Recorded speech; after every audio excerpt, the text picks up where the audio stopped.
Hi, welcome to Conspiracy Cases. We're looking at the life, death, and disappearance of Jimmy Hoffa, president of the Teamsters Union, and a man who disappeared as he was beginning the process of retaking the throne, sitting at the top of the Teamsters. In a standard homicide investigation, the principal question is, who done it? In the case of Jimmy Hoffa, it was more a question of who didn't do it.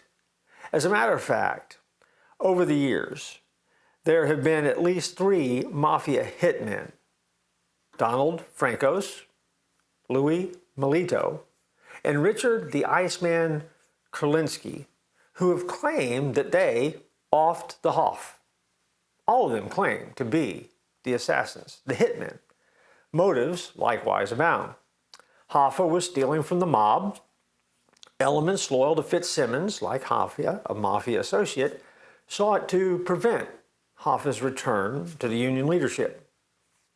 Hoffa carried too many secrets about the mob's role in the assassination of RFK and of Marilyn Monroe.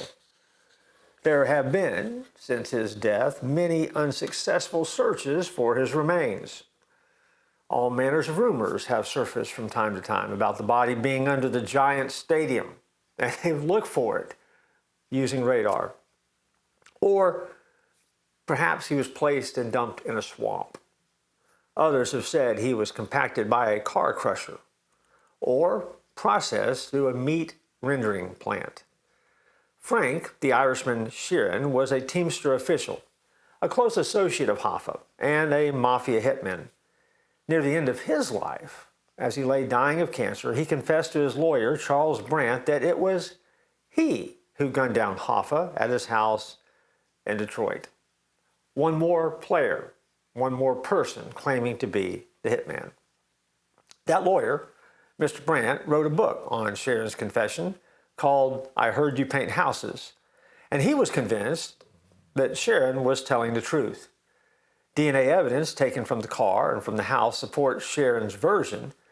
And in the FBI's original Hoffa's memo, he was listed as a suspect, but despite FBI pressure, he refused to talk. That was, of course, until his deathbed confession. According to Sheeran, Hoffa's body was cremated and will never be found because it was taken to a mafia-run funeral parlor. Also, on that deathbed confession, he identified 2 brothers, Tom and Steve Andrietta, as the cleaners who went into the house and tidied up after the killing. Both men were also listed among the FBI's original suspects. No one has ever been convicted for the Hoffa murder. The Department of Justice prosecuted more than 30 mafia figures for other crimes that they uncovered while investigating the death of Hoffa. And so, in a twist of divine justice, maybe, everyone likely to have participated in the Hoffa murder ended up doing time anyway. And all of them ended up in prison. And now, many of them are dead. So at the end of the day, who killed Jimmy Hoffa? What happened to his body? And exactly why was it done? Are all the stuff of conspiracy. 4 people on the record confessing to be the killer. All 4 having different motives. All 4 having motives that would be enough to get anyone assassinated. And then, of course, the missing body. Where is the body of Jimmy Hoffa? Was it burned up, put under a Giant Stadium, under a parking lot, in a car compactor? Was he put through a meat grinder? He hasn't been found.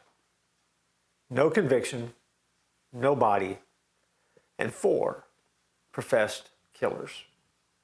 Definitely the stuff of conspiracy. And so at the end of the day, as we often do when we go through the conspiracy files, we look at cases, and these case studies bring us to the conclusion that, okay, Teamster boss Jimmy Hoffa was probably murdered by the mob. That is probably a safe assumption. That was always the assumption that the Justice Department worked under. Who in the mob? What connection? What family? What tie? That's the stuff of mystery. And then How did they manage to get rid of the body? All of those things are questions that one day, maybe someday, will be answered. But until they do find a place nestled safely in the conspiracy files. In our next episode, the conclusion of the Jimmy Hoffa files, we're going to look at the spiritual implications of the story you've heard over the previous 3 episodes. And we're going to look at what the story means to our lives as we try to make sense of what happened to Jimmy Hoffa. I look forward to joining you next time.